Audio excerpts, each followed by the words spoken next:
Hey, Mossy733 or Mossy Man here for another video. Today I'm going to be automating our farms in our single player world. However, as you can see, we're not starting off in our single player world. However, we are starting off in our testing world, which is the same place where we built Benjamin. Yeah. Okay, so just the simple farms we're going to be using is this right here. So what you can see right here is a wheat farm at the moment. You can use this type of farming for literally anything else, including carrots, potatoes, anything like that. Now, this isn't the only way you can build a farm like this, because the way this one works is you just pull a lever and it dumps water. Water pushes all the wheat down.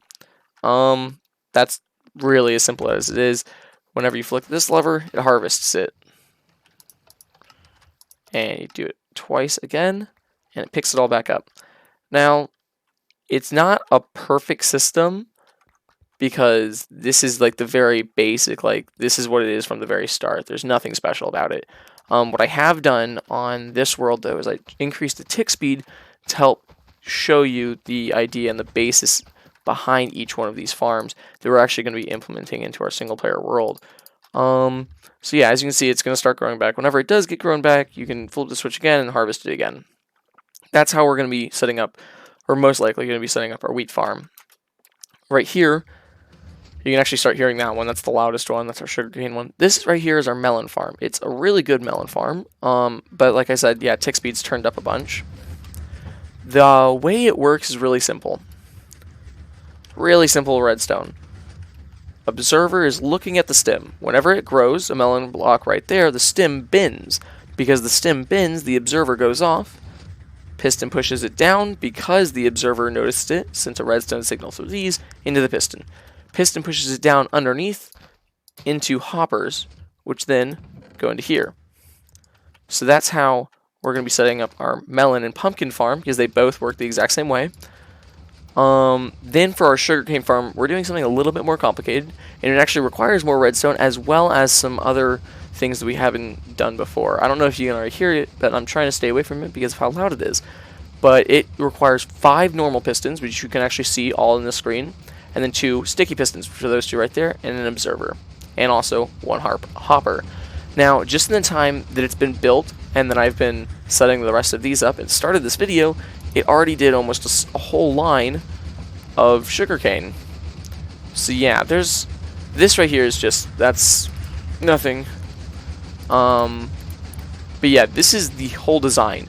It's not super simple like some of our others are, but it's also super effective.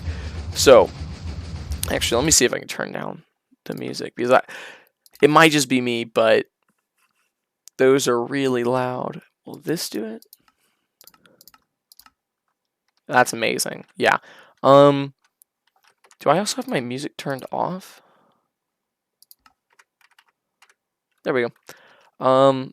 But yeah, this is really simple. The way it works, you have 2 redstone right here. If you want to turn this off or anything like that, you can actually break one of them, and it all stops. And yeah, I put a fish in there. It doesn't matter though. Now, what you're going to see is there's 2 sand right here. To start building it, you put 1 sand on top of a block. You put redstone on both sides of the rock. Then you can put redstone on these 2 blocks like this. You have your pistons, these 4 pistons, which activate this, and it switches the sand back and forth underneath it. Now, the reason why it's like that is because this uses something called zero tick. Basically, it's a system of confusing, really, the sugarcane into growing it. It sounds weird, but that's how it works.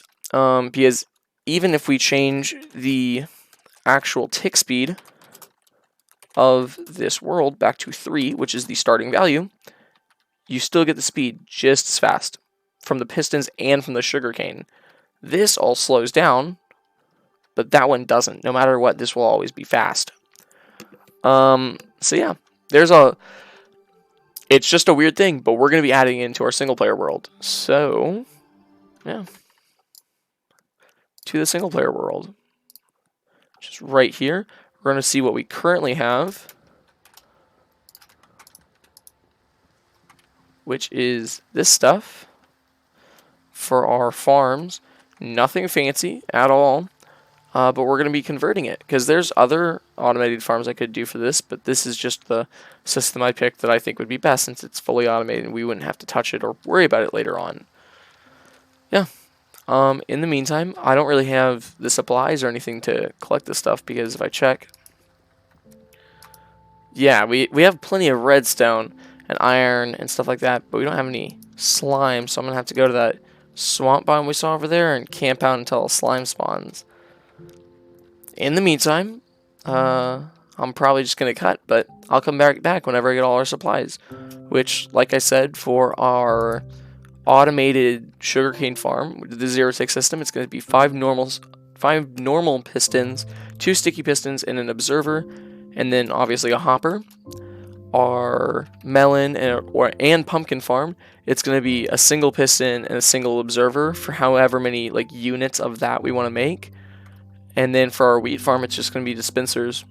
So, I'm going to go ahead and cut and come back whenever I get all our supplies for that stuff. So, see y'all in a second. Alright, so I've basically everything we need to actually build our automated farms. As for where we're going to do it, is I'm thinking we can clear out this back area, probably flatten it out a little bit, and we'll just put it right over here. Later on I might move it elsewhere. I was tempted to make like a big bunker underneath my base and put all my automated farms there because they're not as quite cool looking. But yeah, I'm gonna clear out this area, flatten out the top of it. Went ahead and got everything I needed. Yeah. Didn't take me too long, but I guess we can go ahead and get to it. There's probably gonna be another cut here as well, just because breaking down trees is kind of time consuming, and recently I've been trying to keep my episodes a little bit shorter. But besides that, I'm just gonna get to this and come back whenever I'm done. Alright, so I came to the conclusion that maybe I shouldn't put all of my farms up here. Yeah. So while I did make a rather large space to just put the sugarcane farm up, that's probably a good thing because it's so loud. I did turn my block noise back on for the single player world. I'm just gonna put it like right back here. So it's nice, I don't know, 20 blocks away from our house. But since it's getting dark, we can go ahead and sleep. But yeah, that's where I want to put it. Now, one of the cool things is after this video, almost every single thing off of our like task board is gonna be like taken down. So yeah, because these are our only 2 things left to do. So after that, I'm not really sure what I should be doing. I mean, I have an idea, but I kind of want to know what y'all want to see me do. So make sure that, to leave in the comments any ideas of what you want to see me doing in our next couple episodes. I want to know what I should be putting on the task board. You can leave a list, you can leave one thing to do, or just maybe a big project that's going to take me a while to do. Yeah, that's what I want to see in the comments this time, at least. But now what I'm going to be doing is actually clearing out these spaces to put our farms. I'm thinking to put our wheat farm where it is. I'm just going to dig underneath where the stairs are a little bit. Not really dig underneath them, but wow. Okay, but basically I'm going to be putting like the dispensers right here. So whenever I want to activate them, just put levers down, and I'll probably put like a trough here, so it's not going to give me a huge amount of wheat each time, but honestly I don't need that much wheat, which is a good thing, especially since like because I'm like making really simplistic farms for all of these, it's a good thing that I don't need a lot of wheat. And this is probably the right type of farm. If you need like a whole bunch of wheat, you'd probably be better off with bigger farms or a different method. This is just the easiest one I know, and it's also just the easiest one for me to tell about and actually do. The sugarcane farm, that was not my invention. I don't have the ability to do that. That was the Flaming Lion. If you have seen him on Mozziecraft yet, he's one of the guys that plays on our server, and he set up that along with the exact same one. It works for cactuses, it works for bamboo, so you can use it for a lot of different things. It works literally the exact same way. You set up the exact same way for all of it. Like, there's not a single difference. As far as I'm aware, at least, I didn't see a difference between his machines. I'm probably going to keep the fences up, even though it's going to be a smaller creation. The only reason why is because I don't want the redstone getting messed up by anything. So it'd be cheap. Yeah. So we can go ahead and start setting that up. These are going to be pretty quick setups because I'm only going to set up one unit of it right now. And yeah, I hear a skeleton. He's probably over there. I don't want it there. I think what I'm going to do is I'm going to set like one unit up right here, and like on each side, and then I'll slowly add more units later on if I need to or want to, honestly. Keep hearing mob noises over there. I think I have my mob volume turned up too high because I'm like super on edge because of all those noises. So this pathway where we used to have our melons grow is actually where I'm going to be putting my water. Yeah, this is just where I'm going to be setting everything up. So we're going to have like our pumpkin side right here, our melon side over here. It's going to be a pretty simple setup. Just like we did on the tester world, we're going to put our piston right above this block that I'm standing on right here, because this is also where our melon or pumpkin is going to grow. We're going to put our observers right there. We can actually set that down already. I have 3 because of our sugarcane one. Put them just like that. And yeah, that's basically everything we had to do for that one. I still need to do, not quite there, but it's not sticky pistons, it's normal pistons.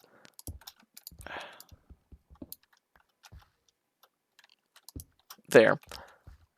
No, not... I was right the first time, but whatever. Right there, perfect. Oh my gosh.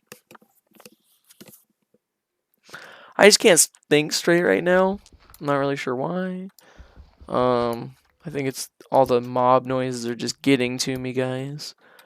Okay, now that is correct, and I'll probably just have to install the hoppers later. Yeah. It's kind of tedious work, but it's effective. That's actually probably that's gonna be a problem for installing hoppers a little bit, but it won't be that big of a deal.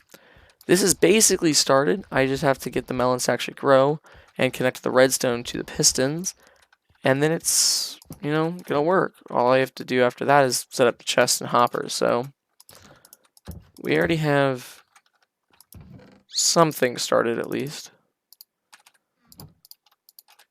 Woo! Really like our, what is it, Feather Falling 3? Yeah. I'm glad we actually enchanted our armor finally. We still need to get, you know, shovels and axes, because those, like, it's so much more useful to have, like, tools, just in general, because I'm just used to playing with, like, really good diamond stuff from our server now, compared to what I could be playing with, like, which is this stuff right here.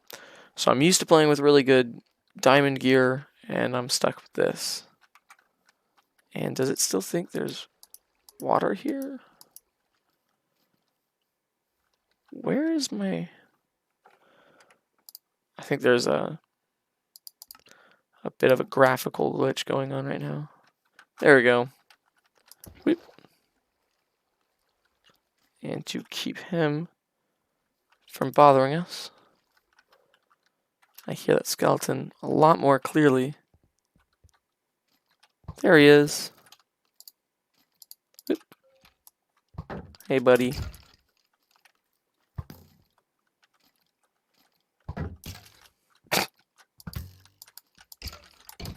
We have thorns on, don't we? Or did I never add that?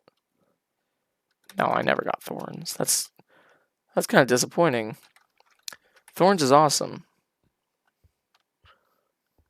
Go ahead, come here.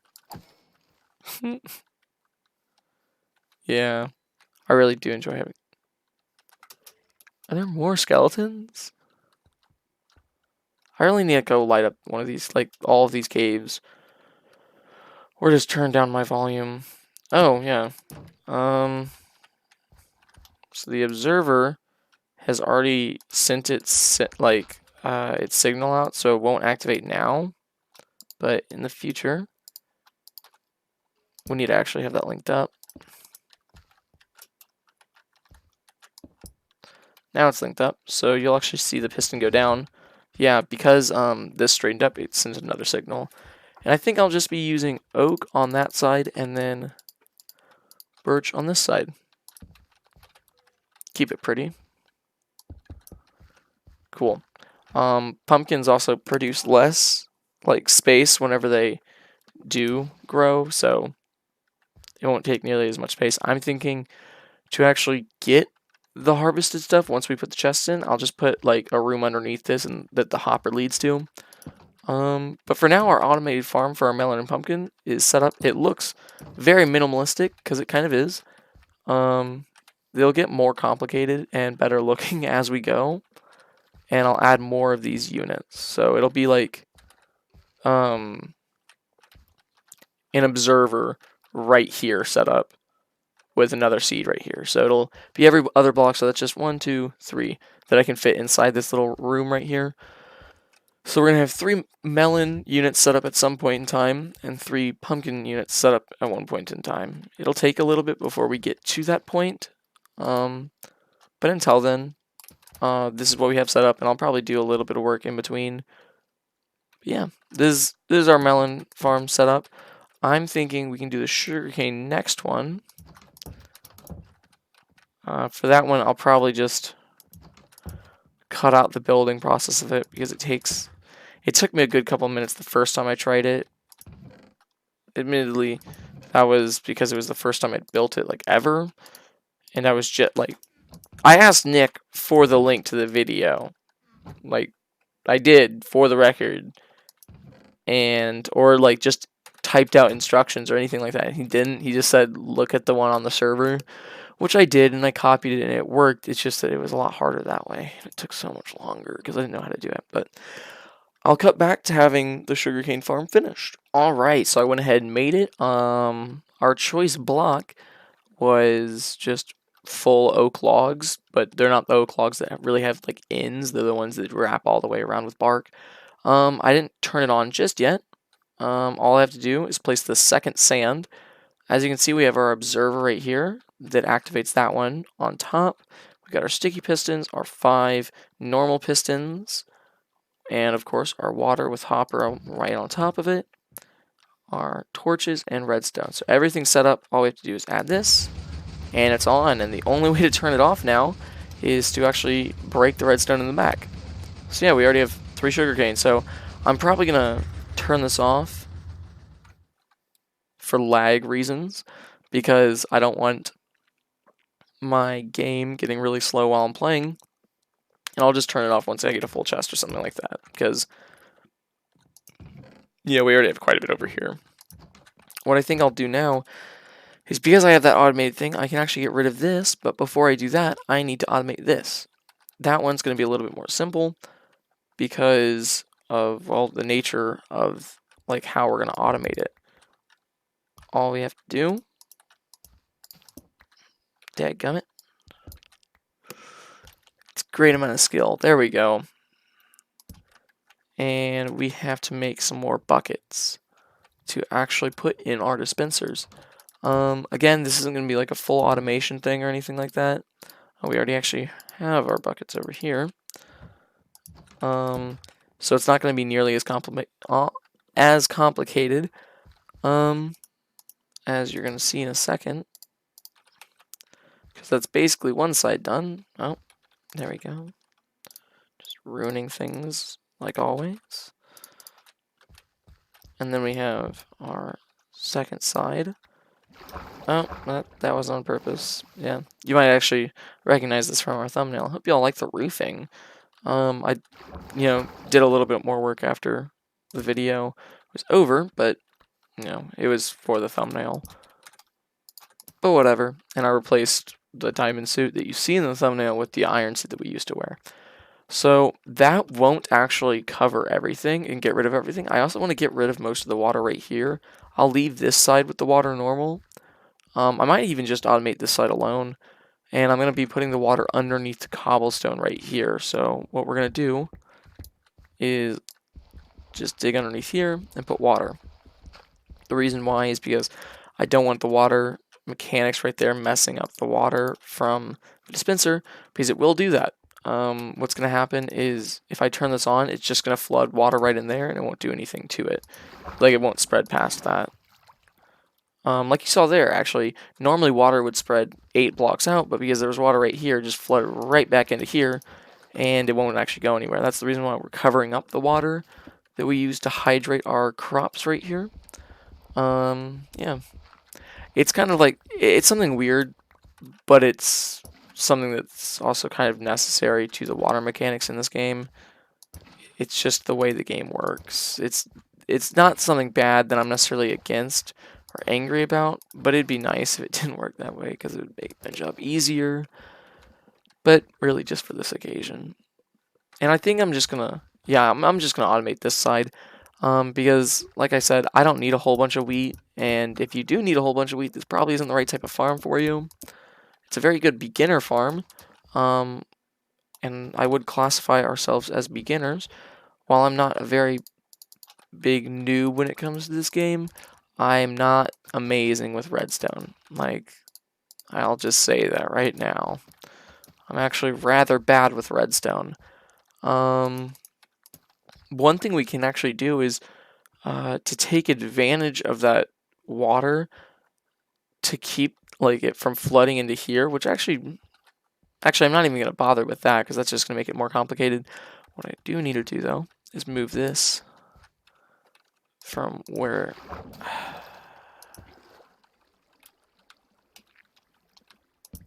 Yeah. Ugh.